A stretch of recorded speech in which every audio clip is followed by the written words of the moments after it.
Hey everyone, Tactics here, and in this video I'll be going over everything Guardian Druid in the War Within Season 1, including changes the spec is seeing going into the new expansion, breaking down the two new hero talent trees available, as well as recommending some talent builds to go alongside both of them in Raid and Mythic Plus, as well as just giving you some general tips on the rotation, defensive usage, gearing, and much more. For those that don't know, there's also a written companion guide to go alongside this video over on the Method website, which I create, and I'll link that down in the description below. That's going to include a lot of information that I'm going to provide in this video, but it's also going to be constantly updated throughout the season in case anything changes, which of course I can't update this video, but that written guide can be. It's also going to include some things that I'm not going to mention in this video, things like enchants, what to use on your weapon enchants, your gear enchants, what gems to use, your best in slot gear list. Those are all going to be in the written guide with links and everything like that, so you can immediately see, hey, where's that piece come from? There, got it, that's where I'm going to go farm it. So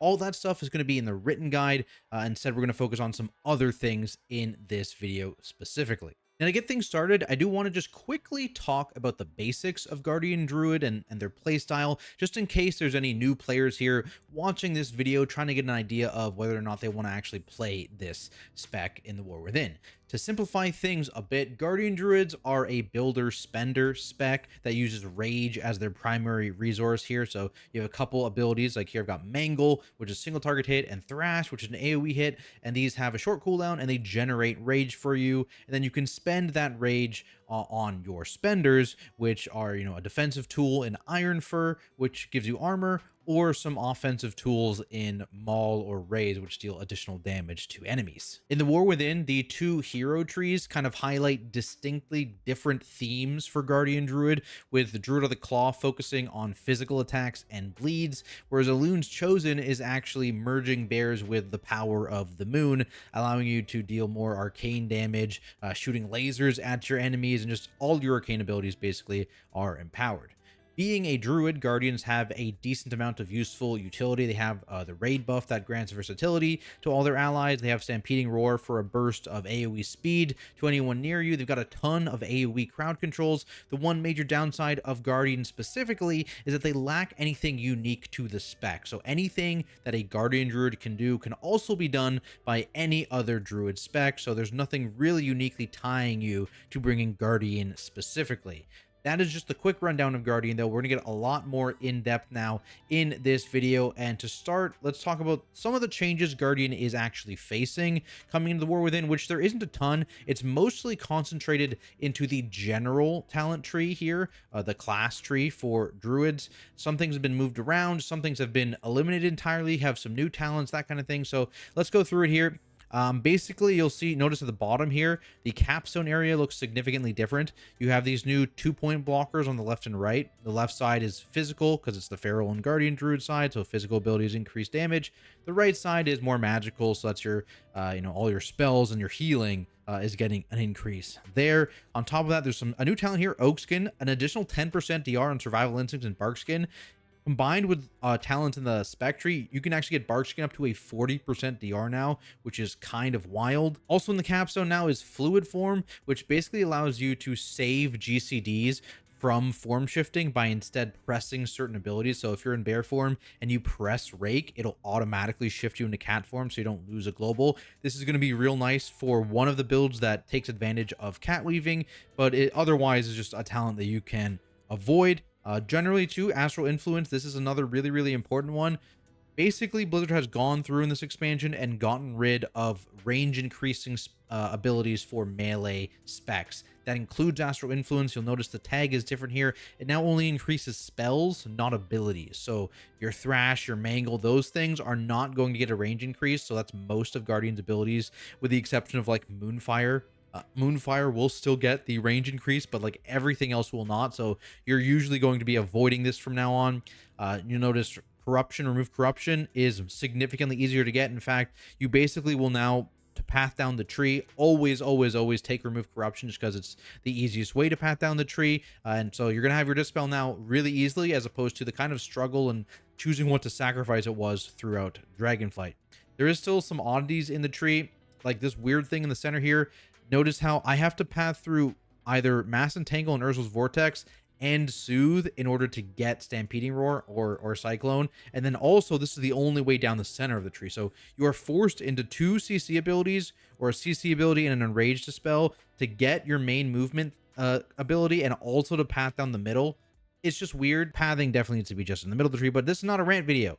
This is not a rant video. We're done. We're done talking about it. Yep, all done. Okay. Spec tree. Not much has really changed here in the spec tree. Some have been nerfed. That's the main thing. There is a series of tank nerfs, I believe, that are already live on the pre-patch servers. But basically, Reinvigoration got hit very hard. It's now 2 points for the equivalent of 1 point it used to be. Very, very hard. This is a talent you want to avoid at all costs now. It's such low value. A light nerf to Tooth and Claw, 3% DR got taken off of it. Ursock's Fury also got slammed down. I've been testing it quite a bit. I really wanted it to work. I think Ursock's Fury is also just kind of a dead talent now. It's down to 25% of your damage done from Thrash and Maul and Raise, of course. And I think you will just be actively avoiding this talent as well. Unfortunately, some light nerfs to after the wildfire as well. Actually, they not light, the 50% increase on the rage cost, so kind of significant. Light nerfs to survival of the fittest, that kind of thing. So some tuning to individual talents. Now, let's get to what everyone wants to talk about, and that is the hero talents. As I mentioned, 2 distinct themes here. Elune's Chosen is the first one we're going to cover, and this is the arcane focused one. And the main thing here is it pumps so much power into Lunar Beam. Lunar Beam is now a button you love to press. It gives you a ton of mastery, gives you a ton of leech. It does kind of still not great damage, to be honest with you, but it's here. It is an additional mastery from the tree here at the capstone area, and then you get a ton of CDR by pressing arcane abilities, which has some really, really great synergy here on the other side, where it turns Thrash into an arcane ability. So now pressing Thrash, pressing Moonfire is giving you CDR on your Lunar Beam, and your Lunar Beam now lasts longer, lasts 3 seconds longer, and it gives you 10% more mastery. The other thing this tree has is a significant increase in your rage generation. Here, there's some extra Galactic Guardian rage for Moon Guardian. You also get the chance here with this middle talent with Light of the Elune to call down Fury of Elune on your targets with your Moonfire damage. Kind of like, you know, calling down Moons of Torghast. You remember that, but it's Fury of Elune. So this generates 18 rage over 3 seconds, and then at the end, it generates 6 additional rage. So basically, over 3 seconds, you just get 24 rage whenever this proc, which is a pretty big influx of rage, right? The one thing I will say is that there's not a lot of choice in this tree. Pretty much all of these nodes are locked in here. You really want the Arcane Thrash because of the synergy with Lunation. And then in the middle, you know, it's this proc, or it's a slight boost, a very minor boost to Incarn. But no, these are basically locked in. You have a choice here for a slow on Moonfire or charge CDR. That's the utility node. But other than that, these are locked in. You're going to be playing those. But yeah, if you like Lunar Beam, if you like calling down lasers, this is very satisfying to play, I will say. Now, let's talk a Druid of the Claw here. Actually, I have a whole Druid of the Claw spec. We'll just move to there. And basically, if you don't want to shoot lasers, if you're like, that's not a bear, guys, that is a weird abomination, you've got Druid of the Claw, which again, as I mentioned, is boosting your physical spells, your bleeds, and potentially opening up the ability to Catweave.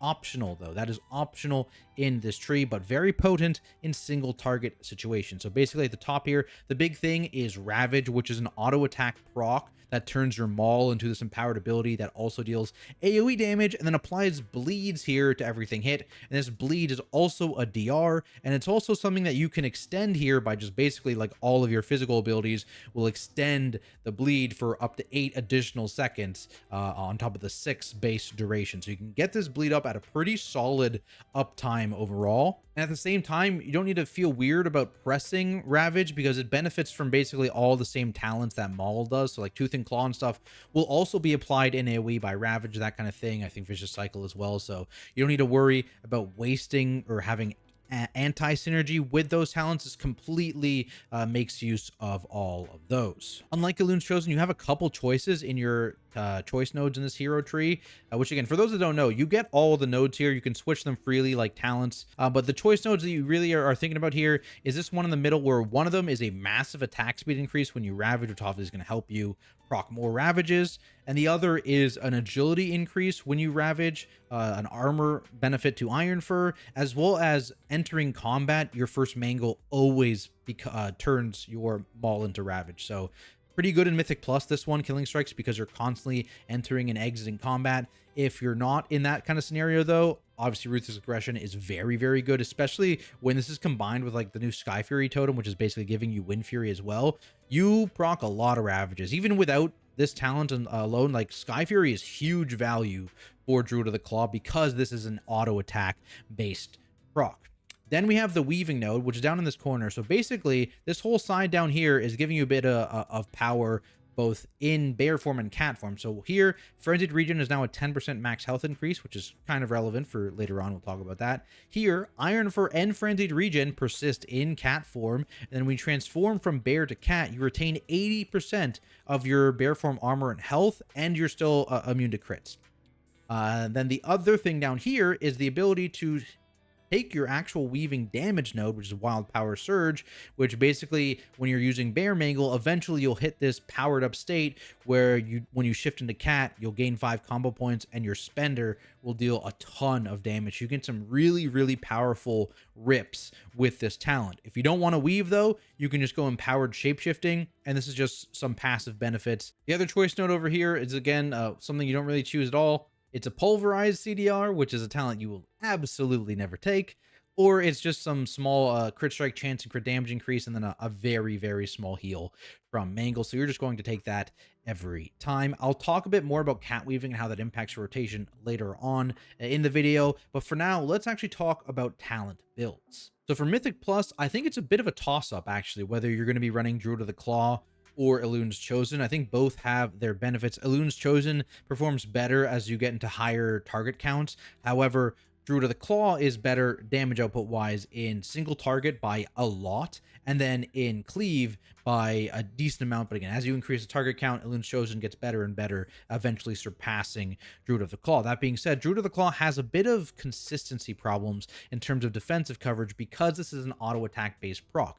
Yes, with Killing Strikes, you get that guaranteed proc upon entering combat for a new pull, but sometimes you just get unlucky. You'll extend your Dreadful Wound as long as possible, but then you'll run out of it, and then you won't have a Ravage proc still. So that is a bit problematic. I will say, if you're running with a Shaman, that problem gets not entirely fixed, but heavily reduced. So that's something to be aware of. The other thing is Druid of the Claw kind of heavily doubles down on being invincible and doing a ton of damage in Incarn compared to Elune's Chosen, which means it's a bit more bursty. So if you're planning big pulls around Incarn, Druid of the Claw is way better. But if you're doing consistently sized pulls, you're going to be much more reliable on Elune's Chosen because of the Lunar Beam CDR and how often you will be able to get Lunar Beam, which is like literally every pull, probably sometimes twice per pull, that kind of thing. So more consistency for sure in terms of defensiveness on Elune's Chosen, but more damage output and I think still good potential, especially with a Shaman, from Druid of the Claw, because you get all these DRs that you stack up, whereas Elune's Chosen is more, you know, the health increase and the self-healing. In terms of talents, because it's a Mythic Plus, you don't really care about the Weaving stuff. You're not playing the Weaving stuff, so you're going down here, you're getting your Dispel, of course. Poison Curse Dispel is super valuable in Mythic Plus, and you're making your way down. You want your CCs, your AoE CCs, your Typhoon. You're taking Ursouls, because Mass Entanglement, by the way, I don't think I mentioned, has been nerfed all the way down to a 10-second duration now, so very, very niche, borderline not usable. You're grabbing your Incap Roar here, and now you have a couple spare points, which I've put in Primal Fury and Verdant Heart, so one of these points has to be in this area, of course, so you can leave it in one of the others, but this second point can go kind of wherever you want it to be. If you want it in Heart of the Wild for a little bit of extra damage, you can. If you want it in Innervate, if your healer wants some mana, you can. I'm just going to leave that in Verdant Heart for now. In terms of the actual spec tree, I really, again, this is a physical based build. You get a pretty significant damage increase to Raise. I think to help with consistency, Raise in the talent tree is very, very important. Some people have been experimenting with dropping Raise for both Druid of the Claw and Elune's Chosen. I think maybe you could do it for Elune's Chosen if you really, really don't want to do any damage whatsoever.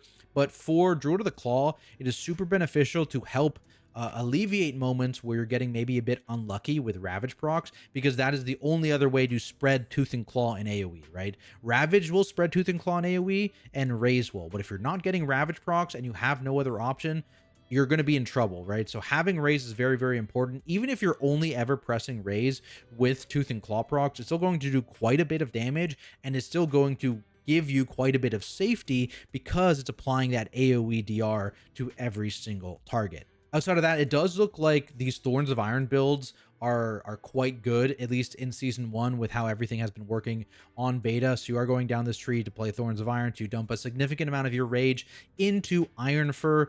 Makes playing Bear a little bit easier if you're doing this as well, because you think a little bit less about spending it on Raise and Maul rather, and again, you focus on spending Tooth and Claw procs on them. You also again get the 40% DR Barkskin, which is kind of wild that Barkskin is that powerful on a 45-second cooldown. And of course, you are empowering Incarn because Druid of the Claw empowers Incarn with its capstone ability. The one flex point you have here is actually this one here in Lunar Beam.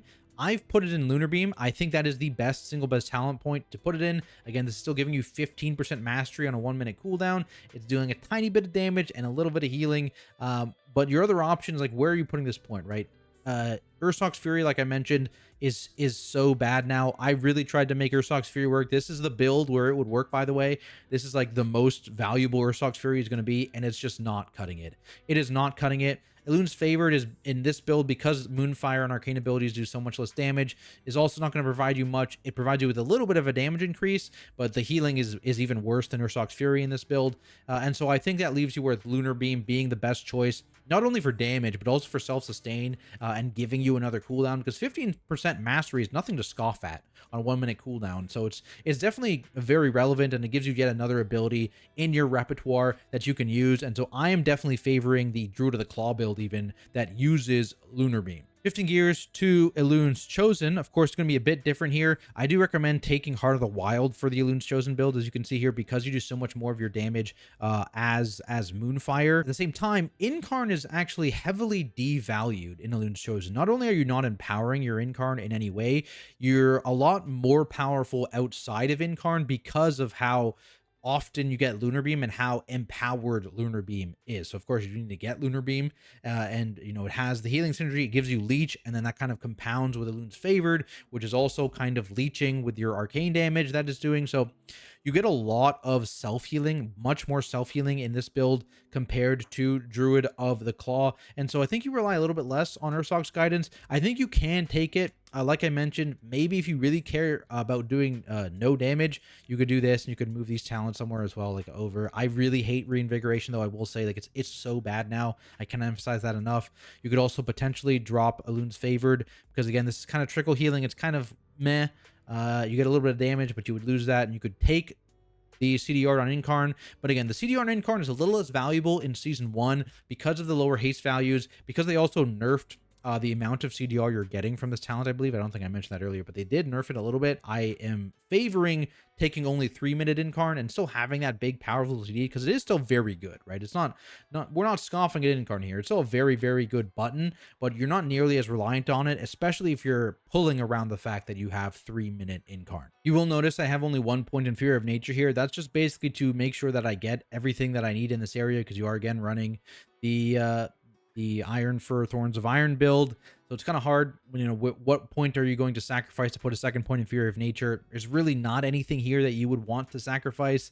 So that's why I'm just skipping out on 1 point in Fury of Nature. It's a bit of a damage loss, of course, but all these other talents are just so valuable here that you are fine, I think, taking that 1 point out. So that is the Mythic Plus builds. Raid builds, we'll go real quickly here. So this is assuming Catweaving and Druid of the Claw. Very, very powerful. Like I said, this is the single highest damage build you can run in a raid single target environment.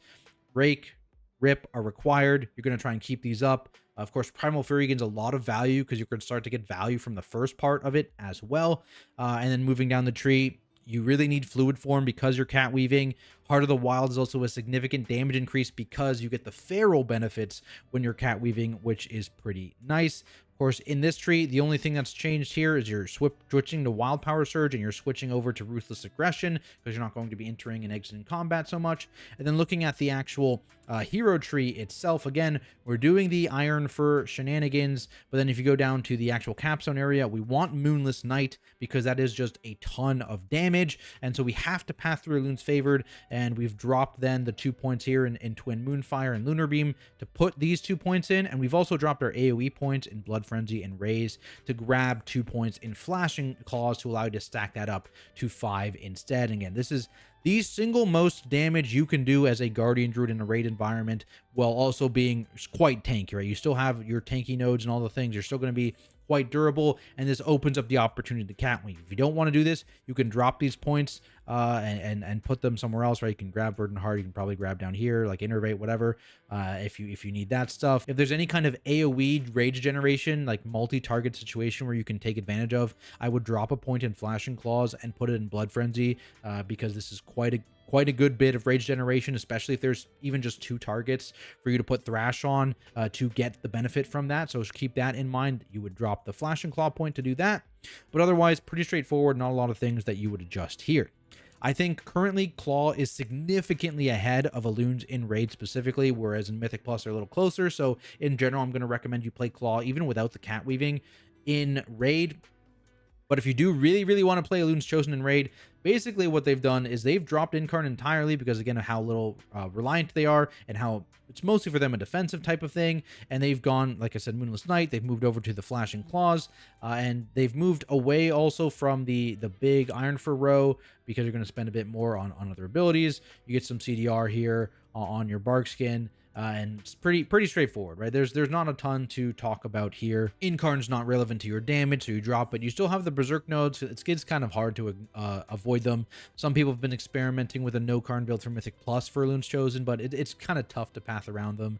The Elune's Chosen tree itself, no changes really. I guess you could change this to get charge CDR, actually. That's really it. But all these damage ones, they remain the same, and they will remain the same unless there's some significant changes to them. So that's the talent builds. I will link all these in the description below as well, by the way, if you want to import them for yourself. They're also in the actual method written guide. Let's quickly go over the tier set. It's kind of boring. Again, as a first tier, Blizzard has kind of followed in Dragonflight's footsteps here, where in Season 1, back in Dragonflight, they're like, okay, everyone's getting new talent trees. We don't want this to influence the decision there. So they gave you a relatively boring, relatively low impact tier set. Same deal here, except they don't want this to impact your hero tree decision. So as you can see, it's buffing Thrash and Moonfire to give you value no matter what, and it's buffing Arcane and Bleed damage to give you value for both Elune's Chosen and Druid of the Claw. So super low impact tier set. You'll get it when you get it. You're not going to be a very big priority as a tank player with an impact this low, but it's it's a little bonus for you, and it's going to be fine no matter what hero tree you're using. From there, let's get into the smaller rotational details. And this is by far the biggest thing when it comes to making yourself feel tankier and increasing your durability. If you ever find yourself feeling like you're squishy doing PvE content, in the vast majority of cases, it's because you are doing your rotation incorrectly. You are doing something wrong. And as a reminder, if you want this written out here, I'm just going to show you, but if you want it written out, it is in that method guide. So first and foremost, you want to maintain your dots. That's Moonfire and that is Thrash, right? Those are your 2 dots. You want to maintain those. Obviously Thrash, you want to maintain your max stacks, whatever it is, depending on the talent you're running. You want to keep those up. And from there, your next up is you want to generate rage, right? Because generating rage allows you to press Spender. So you want to press Mangle on CD, again, relatively short CD, 5-second-ish, depending on your haste, and you want to press Thrash, similar CD. You want to keep those on cooldown at all times because that fuels your rage, and that rage lets you do everything you want to do. It lets you spend on Iron Furs, it lets you spend on your mauls and your raises, that kind of thing. You might even in the race. I'm in a raid spec, so whatever, we're doing that. But it lets you spend on those more powerful abilities. The more rage you have, the more Iron Fur you can get, right? The more rage you have, the better your uptime on Iron Fur, the more damage you're going to do, because not only are you pressing Iron Fur, you can also press Maul if you don't need to press Iron Fur, if you already have Iron Furs up, and that's just more damage. So rage feeds everything. On top of this, rage also leads to CDR from Urzog's Guidance if you're running the Druid of the Claw, for example, and that's going to give you better Incarn uptime. So this all kind of feeds into the same thing. Some things to note about generation and stuff like that. So the Galactic Guardian Twin Moonfire combo, basically how this works is usually Galactic Guardian, after recent changes, partway through Dragonflight, this will not consume itself anymore. So basically this will proc, it'll shoot out a Moonfire, an unempowered Moonfire, and then if you get another proc, it'll just refresh the duration until you will have wasted that proc. The difference though is in AoE, if you are Twin Moonfire and Galactic Guardian, the extra Moonfire created by Twin Moonfire will use the Galactic Guardian proc, giving you rage and doing additional damage. So if you are in a multi-target situation, this combo gives you not only a bunch of damage and the ability to spread Moonfire passively, but also all gives you a passive source of rage generation on top of that. Something to note though, because of this, how this functions, you basically want to stop trying to maintain Moonfire on targets at like 4 targets. After you're at 4 targets, you know, if you're at pulling like 6 targets, for example, you can Moonfire like as you're running into the pack or something, but outside of that, you will just let Galactic Guardian kind of spread by itself. Like you can see how often I'm not pressing Moonfire at all here. I'm just hitting abilities, and Moonfire will kind of, even on just 3 targets, kind of apply itself. So as you get into higher target counts, it becomes less important to maintain your Moonfire dot, but still you want to do a lot to maintain your Thrash dot, because that is very, very, very important. Now let's talk a bit about the spenders here. So as you're talking about Ironfur, we're talking about Maul and Raise. Generally, a good rule of thumb is that if you are actively taking physical damage, having at least 1 Ironfur stack is important at all times. I'm taking physical damage. Make sure you're refreshing. Get a good Ironfur tracker. There's one linked in the method guide if you need one. But if you're taking heavy damage, so you're tanking like 8 mobs, or you know, you have a big physical tank buster coming up, put that second Ironfur up. Keep putting Ironfurs up, especially in large AoE. You have so much rage generation. Like you see right now how my rage is at. Your goal is to never cap on rage, because we talked about we want rage to fuel everything else. We don't want to waste the potential to press spenders. And so we want to make sure we're never capping on rage. So while we're still pressing all of our generators, we're getting our Moonfires to generate us rage. We want to make sure if we really need to dump rage, you Ironfur, and that is the reason why some of these Thorns of Iron builds are so powerful right now, because you're still going to be generating a lot of rage in AoE, and Ironfur is the only way off the global to spend that rage. So obviously if you have the globals, Maul or Rage is going to deal more damage. But if you don't have the globals, because you want to be pressing all these other buttons here, you can just use Ironfur and continue to press these buttons, right? Like I'm pressing Ironfur and I can continue to press all these buttons. And depending on your haste levels, you're going to be able to do this more. So the higher the haste, the more you can press all these other buttons. And that just lets you to not only spend the rage without wasting it, but also because of Thorns of Iron, it also allows you to get a little bit of damage output from those Ironfurs, which would otherwise be relatively low impact, because the more Ironfurs you have, the less value, or the less kind of gain you're getting because of diminishing returns of armor, basically. There are also some pretty powerful procs, like I mentioned, Tooth and Claw here. This proc is again from your autos and allows you to cast Maul or Raise for free, and applies a debuff here to the target. So you want to press this as often as possible. It does have 2 stacks that you can hold on to, so you're not mandatory needing to press as soon as you get 1 proxy. I can kind of hold on to this if I have spenders to press whatever, but as soon as I get that second stack, I want to make sure that I am pressing it relatively quickly to not waste that buff, because you really do want to actually still use that, because like I said, it's good DR. It's also really good damage, and it's a free spender cast, right? So you want to make sure you are taking advantage of those free casts, and that also means like maybe if you have a bunch of free Mauls or Raises, that also kind of encourages you to press more Ironfurs with the rage that you do have, right? Because you don't want to, again, cap on rage. From there, just kind of filling with abilities. On Elune's Chosen, you're going to be filling with Moonfire on, again, lower target counts. As soon as you get to above, like, 4 targets, it's not really something you do too much. And then if you don't have, like, a Galactic Guardian Moonfire proc, you don't worry about that either. And then outside of that Galactic Guardian Moonfire proc, you will be just filling with your swipe. Just, you're swiping. Don't make the mistake of swiping too much. This is like one of the biggest mistakes newer Guardian Druid players can make. Swipe does almost nothing for you. I mean, we can read it where it is. It's literally a tiny bit of physical damage reduced beyond 5 targets. There's no rage here. It's a very small amount of physical damage, like I mentioned. So you want to swipe as little as possible, but there will be moments, especially when you have lower haste values, that you just have nothing else to press, so then you press swipe. Do not get in the habit of over swiping, though. That is a trap that you want to avoid.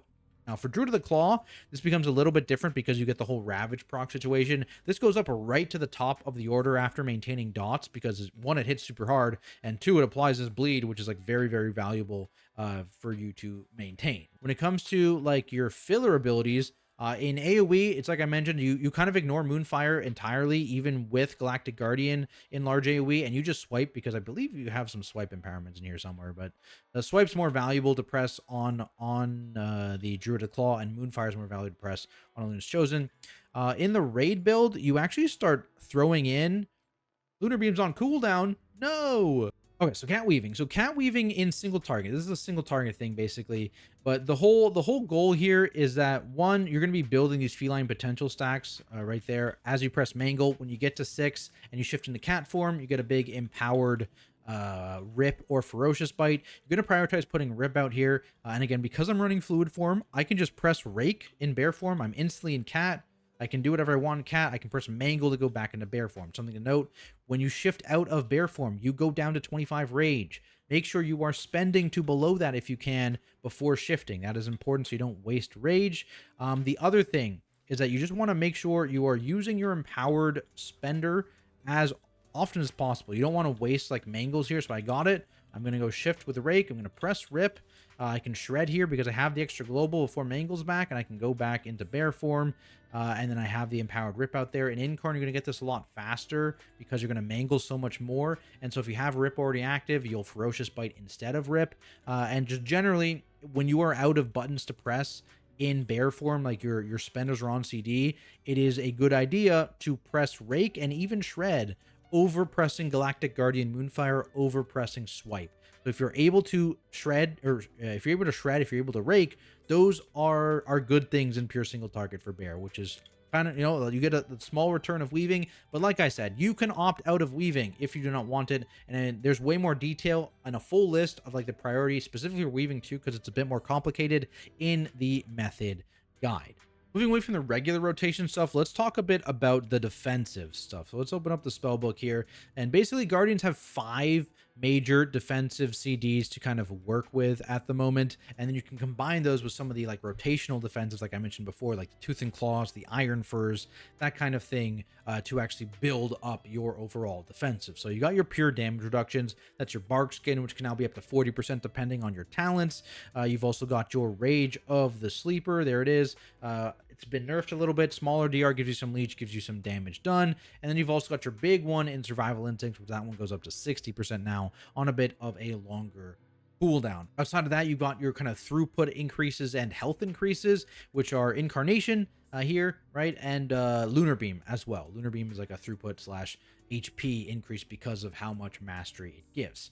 In addition, you also have, of course, Frenzied Regen, which is over here, a pretty significant self-heal, which is extremely useful and very, very important to your self-sustain and making sure you get that right. So if you look at some of these CDs, the really, really important ones for your overall throughput are Incarnation, Rage of the Sleeper, and Lunar Beam, because they all have significant offensive benefits tied to them on top of their defensive benefits. So unless you absolutely need to save one, and usually that one is Incarn, if you're coming up to a pull that you know, hey, I'm going to need Incarn for later on, then you don't want to press it, right? But if you know, hey, I'm going to get full value of this CD by pressing it here, and I'm not going to be punished by this later, you want to just use those 3 abilities, Incarn, Rage of the Sleeper, and Lunar Beam, as often as you possibly can, especially Elune's Chosen, because you get Lunar Beam so often, because you get so much CDR on it, you just want to rip that button as much as possible. Funny enough, if you're trying to like optimize damage, usually you want to press all those buttons together to kind of compound their offensive benefits, but that is something that can probably get a little bit dangerous if you go into like high Mythic Plus keys, because you're going to start getting punished for lack of defensive coverage. Now, when it comes to those DR abilities that I mentioned, the Bark Skins, the Survival Instincts, the Rage of the Sleeper, you want to do your best not to overlap these abilities and instead stagger them out one by one, because you get more value that way in terms of smoothing your overall damage. And also, when you stack damage reductions like this, it doesn't go 40 plus 20. No, it actually multiplies. So it actually is a smaller number than the 60% you would expect, because they don't stack additively. So that's also something to keep in mind. Smooth your damage intake overall, make yourself easier to heal, and spread these out. Speaking of healing, Frenzied Regeneration, like I mentioned, this is your main self-sustain tool. Try not to overlap charges of this along with the Well-Honed Instincts proc. It can be useful to kind of track this, but that is something I see very often is people get to a spot, they're like, oh, I'm going to Frenzied Regen when I get that low, but then Well-Honed Instincts procs because they didn't realize they have a Well-Honed Instinct. So that's something that can drastically increase your self-sustain, is just being aware of when Well-Honed Instincts is actually going to proc. Outside of that, being aware of the cooldown resetting on this because of Berserk Persistence. So when you hit Incarn, you immediately get back both your charges. You also don't lose charges during Incarn, right? So spending before Incarn, using Incarn to reset your charges, pressing a frenzied regen charge just before Incarn ends, if of course you would get value from it, that basically gains you a frenzied regen. So those are all small things you can do to actually make sure that you are optimizing your self-healing. Also for Druid of the Claw, there's this talent here which increases your max health when you frenzied regen. So don't count out frenzied regen as a slightly preemptive defensive tool. If you press it just before like a tank buster, it can act as like a pseudo defensive and then kind of instantly top you because the healing is already rolling. So that is something to note, especially for Druid of the Claw, but also just generally, it can be a good way to use that ability when you're taking predictable damage. Then we have stats. So let's take a look at our stat page here. Basically, the golden rule for Guardian Druid is eye level. Eye level is king because secondary stats are relatively even. There is a bit of a hierarchy there, but eye level gives you agility, it gives you stamina, it gives you armor, and the combination of the gains in those three stats is way more valuable to Guardian than any mix of secondary stats, with maybe the exception being jewelry pieces here, because of course they are lacking in agility and armor, and so the secondary stats are a lot more just generally valuable there. Reminder, if you're ever not feeling tanky compared to other players or whatever it is, I promise you it is not your stats. Instead, really focus on the rotational and defensive play that I was just talking about. That is going to be so much more impactful than changing what stats you're focusing on. Now, let's just quickly run through all the stats here and kind of what they do. So armor, pretty straightforward. Physical damage reduction, stamina gives you health.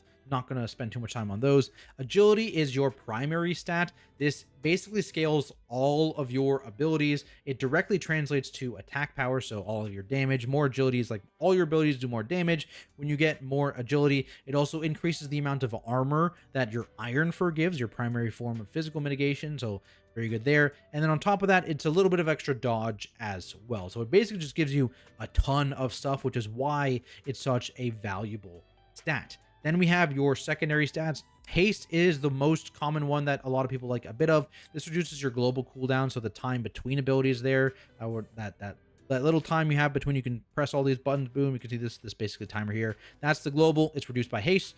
It also reduces the cooldown of both Mangle and Thrash. See the 4.8 seconds there in the bottom right. That is reduced the more haste you have. The lower cooldown it is, the more you can press your ability. So very, very valuable in that sense. Also, frenzied regen, that CD is also reduced. So in general, it's just a stat that you want a decent amount of. Outside of haste, there is crit. This not only gives your abilities a chance to do double damage, but for Guardian specifically, you also have a passive ability, Lightning Reflexes here, which transfers crit rating into dodge rating, so a little bit of defensive benefit there. Notably, also crit gives you damage bonuses to like external sources like trinkets that deal damage, cantrip items, that kind of thing. So there is some offensive benefit on top of just your own damage that it affects. Mastery is kind of the opposite of crit in that it gives a lot more defensive benefit compared to offensive benefit. It increases your health pool and your healing received, and then a small amount of attack power as well. This stat does kind of fall off a little bit when you're using Thorns of Iron builds, just because Thorns of Iron itself is scaled off of your armor. It is not related to your attack power, so that reduces the offensive value of Mastery a little bit more. So usually when you're running Thorns of Iron build, which it does look like you're going to be doing in Season 1, Mastery value is a little bit lower than the other stats, and also especially because if you're running Lunar Beam a lot, because you're going to be getting so much Mastery anyways from Lunar Beam that you're probably not going to want a ton of Mastery outside of that. Finally, you got Versatility. Just a flat boost to your damage and healing, as well as a smaller boost to your damage reduction. Like crit, there's also impacts external damage sources as well, so it's a little bit of a damage boost, but not as much damage as crit. And to compare gear, I'm always going to say Simit. Simit is going to give you the most accurate offensive representation of the gear you should be wearing. But if you want a quick and easy priority, I'm going to say you prioritize haste first, followed by versatility, followed by crit, and then lastly mastery, with of course you always taking higher item level when you can. Otherwise, I think that does cover everything for my Guardian Druid guide. This is way longer than I wanted to be, but there we go. Hopefully you learned something, and if you did, be sure to leave a like and subscribe for more content like it. I've got more tank guides coming, got Mythic Plus and Raid guides for the entire first season of the expansion, so make sure you do turn on notifications so you know when those get posted, and be sure to stop by my stream here or on YouTube when the expansion launches. I'll be doing Hall of Fame or Raid progression from a tank POV, and of course we got all the drops, the Twitch drops. You got the the gift 2 subs to get your pet, all that, all the supporter streamer stuff. So make sure you do stop by and say hi. As always, I got to give a shout out to my amazing supporters over on Patreon who help continue to allow me to put out content like this absolutely free for you all. So thank you, and I'll see everyone in the next video.